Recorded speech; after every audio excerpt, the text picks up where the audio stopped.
मुजफ्फरपुर में बाइक सवार बदमाशों ने रिटायर्ड डिप्टी कलेक्टर की पत्नी से 45,000 रुपए लूटे। महिला के शोर मचाने पर बदमाश मौके से फरार हो गए।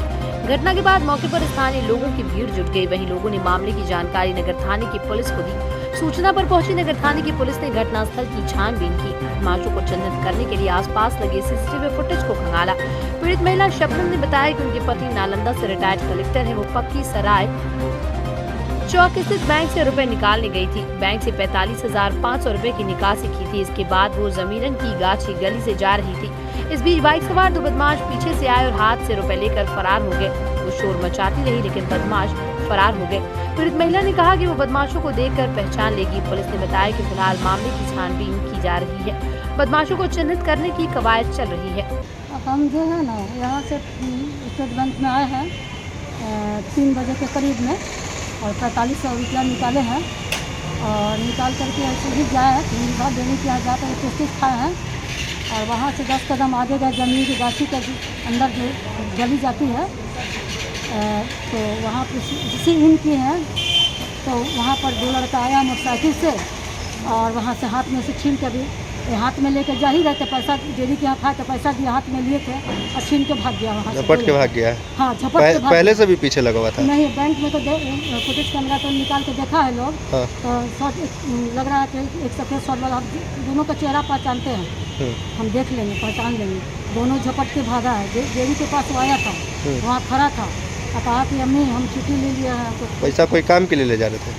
हम पैसा हम लेके घर में, हाँ घर जेल चौक मेरा मकान हुआ। हाँ। हम वहीं पर जा रहे थे पैसा लेके, घर से निकाल के जा रहे थे। हाँ। कामी का था हमारा, कामी का पैसा था हमारा। अच्छा, क्या चीज़ में? झोला में रखे हुए थे क्या? नहीं, पॉलीथीन में भी लेवे किए थे। पॉलीथीन में? जी, हाथे में लिए थे। सोचे कब रखेंगे सेफ्टी जगह पर। हाँ। सेफ्टी जगह पर समझ ही गए होंगे। हाँ, तब अभी हाथे में लिए थे पैसा भी डेरी के यहाँ दिया ना, हिंदुस्तान डेरी के यहाँ।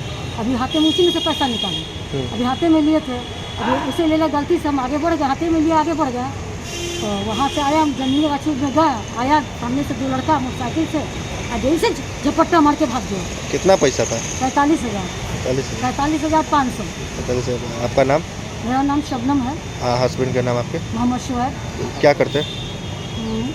एडीएम थे वहाँ पर, DPRO थे, एडीएम नहीं, सीनियर डिप्टी कलेक्टर। कहाँ रही महिला? हाँ, महिला के द्वारा बताया गया कि बैंक से निकली हुई है, 45,000 रुपया करीब में निकाली थी और गई है हिंदुस्तान जो नाश्ते की दुकान है वहाँ पर ही नाश्ता की है, कुछ पैसा दिया है, वहीं से इनके पीछे पड़ा हुआ है।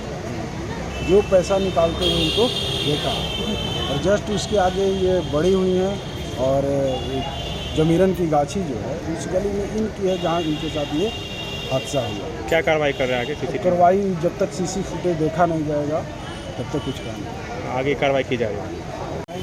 जी, सफेद रंग का शर्ट पहना के फुटेज कैमरा निकाला है लोग, उसमें वो आगे पीछे ऐसे हाथ कर रहा है, ऐसे कर रहा, देख रहा है वहाँ पे। तो वहाँ से समोसा वमोसा लिया और उसके बाद हम वहाँ से जमीन की गाछी के 5-10 कदम खा कर गए, निकले। 2 लड़का आया जमीन की गाछी में, इन्हें किए थे अंदर। मुजफ्फरपुर स्मार्ट सिटी में जल निकासी में शहर के नाले पूरी तरह से बेदम साबित हो रहे हैं। नालों का हाल ये है कि वो हल्की बारिश होने पर भी पानी को नहीं निकाल पा रहे हैं। पिछले दिनों हुई बारिश से वार्ड संख्या 6 के ब्रह्मापुरा से वीवीगंज को जोड़ने वाली मुख्य सड़क झील में तब्दील हो गई। पिछले 7 दिन से लगे जल जमाव से आने जाने वाले राहगीरों को परेशानी का सामना करना पड़ रहा है। वहीं आसपास के रहने वाले लोग भी जल जमाव से काफी परेशान है। लोगों का कहना है कि पिछले 7 दिनों से लगे जल जमाव के कारण आए दिन दुर्घटनाएं हो रही हैं। अगर जल की निकासी नहीं की गई तो यहाँ जमा हुआ गंदा पानी कई बीमारियों को जन्म देगा। सर देखिए 1 महीना से लगभग पानी यहाँ पे लगा हुआ है। हम लोग के स्टूडेंट, हम लोग के क्लास जाने में बहुत तरह की दिक्कत होती है। यहाँ के नगर निगम कोई सुनवाई नहीं। यहाँ के बहुत हाल है, आगे भी बहुत मतलब कि सड़क में बहुत पानी लगा हुआ है। ये मुख्य सड़क है। शिकायत किए थे किसी को? शिकायत तो नहीं किए थे अभी किसी को। अभी क्या परेशानी हो रही है? बहुत तरह की परेशानी होती है हम लोग के मतलब क्लास जाने में, कॉलेज जाने में। नगर निगम में कर्मचारियों के 10 दिनों की हड़ताल के बाद शहर में लगे कचरे का अंबार के निष्पादन के लिए सफाई कर्मियों ने 2 दिन से पूरी ताकत झोंक रहे हैं। उसके बावजूद सिर्फ मुख्य सड़कों की साफ सफाई हो पाई। शहर के कई वार्डों के गली मोहल्ले में अभी भी कचरे का अंबार लगा हुआ है। तमाम प्रयास के बावजूद अभी तक 3 टन कचरे का निष्पादन किया गया। शहर में अभी भी 500 से 600 टन कचरा जमा है। वहीं गली मोहल्ले में जमा कचरा के कारण आम लोगों को नर की हालत से अभी तक मुक्ति नहीं मिल पाई। निवर्तमान पार्षद का कहना है कि कचरा उठाने को लेकर निगम प्रशासक को शिकायत की गई, उसके बावजूद भी कचरा का उठाव नहीं हो रहा है, जिस वजह से गली मोहल्ले में कचरे का अंबार लग गया। इसके साथ ही निगम के कर्मचारियों को कूड़े के उठाव के साथ साथ ब्लीचिंग पाउडर का भी छिड़काव करना चाहिए, जिससे बीमारी ना फैल सके।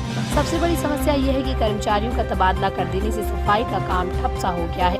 वहीं उपनगर आयुक्त मोहम्मद उसामा इब्न मशहूर का कहना है कि कर्मचारी काम पर लौट आए, स्थिति सामान्य होने में अभी 2 से 3 दिन लग जाएंगे। सफाई व्यवस्था को पटरी पर लाने के लिए सफाई कर्मी दिन रात काम किए जा रहे हैं। सभी डंपिंग स्थलों से कचरा का उठाव किया जा रहा है। जल्दी सभी वार्डों में ब्लीचिंग पाउडर का भी छिड़काव किया जाएगा। देखिए, हड़ताल तो 10 दिन का था ना।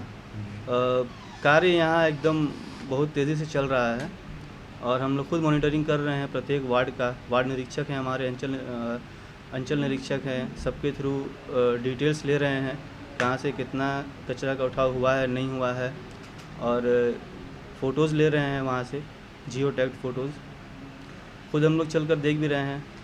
अब हड़ताल 10 दिन का हड़ताल था तो थोड़ा टाइम तो लगेगा ही साफ़ सफाई होने में। सब ब्लीचिंग का छिड़काव नहीं हो पा रहा है जी, ब्लीचिंग पाउडर का छिड़काव नहीं हो पा रहा है। नहीं, ब्लीचिंग पाउडर मंगवाया गया है और उसका छिड़काव हो रहा है और धीरे धीरे मुझे उम्मीद है कि सारे वार्डों में ये छिड़काव हो जाएगा।